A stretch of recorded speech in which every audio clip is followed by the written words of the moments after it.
Lepo pozdravljeni, danes si bomo pogledali majčkeno vozle za razlago. Veliko vas je prosilo, da dodamo še kakšno razlago zraven, da se boste lažje naučili teh vozlov. Zdaj v bistvu je pa zelo pomembno, da vemo, kako se učiti vozle. Se pravi, dober vozel je tisti vozel, ki se hitro zaveže in se tudi hitro razveže.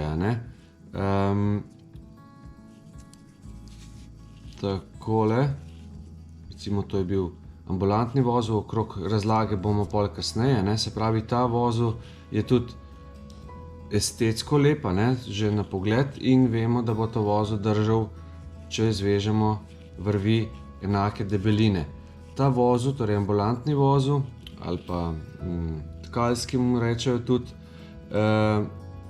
torej ima tudi več imen, ali pa moški vozel, se uporablja za različne namene.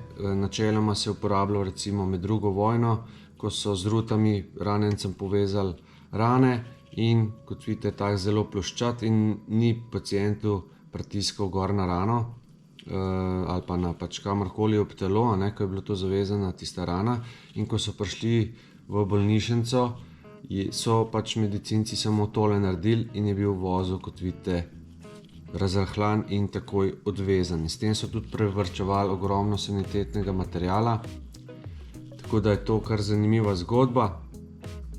Torej, kot sem rekel, dober vozel je tisti, ki se hitro zaveže in hitro razveže in seveda je lep. Gledamo, da je tudi estetsko. Zdaj, če vidimo, da ne bi ta vozel jaz dobro zategnil, bi se sam, lahko se pa zamenja za kakšnega, ki je napačen. Torej, če zdaj samo obrnemo v zgodbo, se pravi, v tem primeru smo rekli, da tista vrv, ki gre proti nam, pri ambulantnem vozlu govorim, tista vrv, ki gre proti nam, gre preko te druge, od zadaj, noter in ven. In dobimo ambulantni vozel.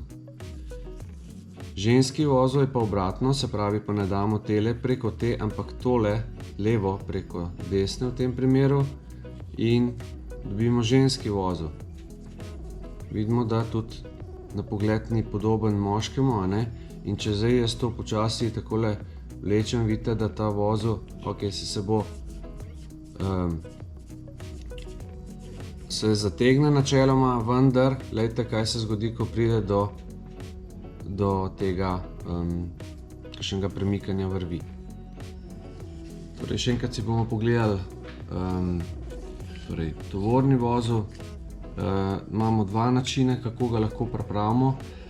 Se pravi, en je sredi vrvi, se pravi tako, da naredimo najprej eno zanko na eni strani, torej vrv pride tukaj, ta konc vrvi gre preko te, in še eno zanko od zadaj, kot vidite.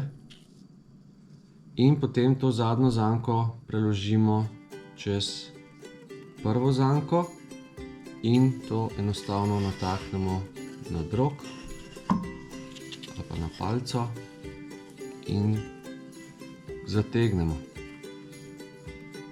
Se pravi, ta vozel deluje zelo dobro, če nanj sile delujejo pravokotno, sicer tudi po vertikali in pa torej gor ali pa dol tudi gre, vendar moramo paziti, koliko imamo trenja, tako da je pametno mogoče še kakšen dodatni varovalni vozel narediti, ampak kakor vidite, se pravi, če vlečem v eno smer, je lahko drugi konec vrvi prost, torej se ne bo vozel nikamor, torej se ne bo razrahljal. No, in če potegnemo pa drugo vrvico, na drugi strani pa vidimo, da je zdaj ta sproščena popolnoma in se tudi vozel, kot vidite, ne odveže. Seveda pa lahko najbolj optimalno pa je, da obe vrvi sta potem pripeti recimo za nek drog.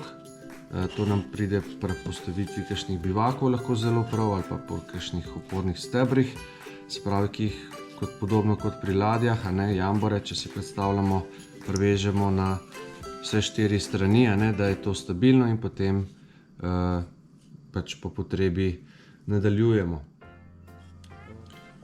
Obstaja pa še druga opcija, kako ga pa privežemo, torej ta jamborski vozel na drog.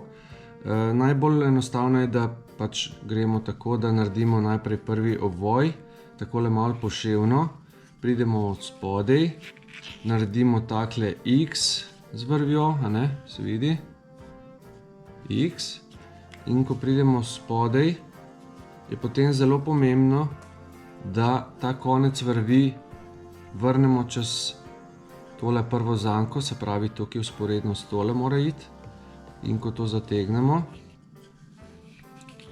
se ustvari ta tovorni vozel ali pa jamborski ali pa torej ogromno enih imen imajo lahko vozli, a ne. Pomembno je, kot smo rekli, da ga pravilno zavežete in kot vidite, se tudi lahko načeloma zelo hitro razveže, ker je zelo preprost, in če ga snamemo takole dol, a ne, pa potegnemo, vidimo, da to sploh ni čisto pravi vozel, a ne. Torej, najbolj pomembno je, da uporabimo pravi vozel v pravem trenutku in da ga naredimo pravilno. Torej, dober vozel bo držal takrat, kadar je potrebno, in se bo hitro odvezal, ko bomo mi to želeli.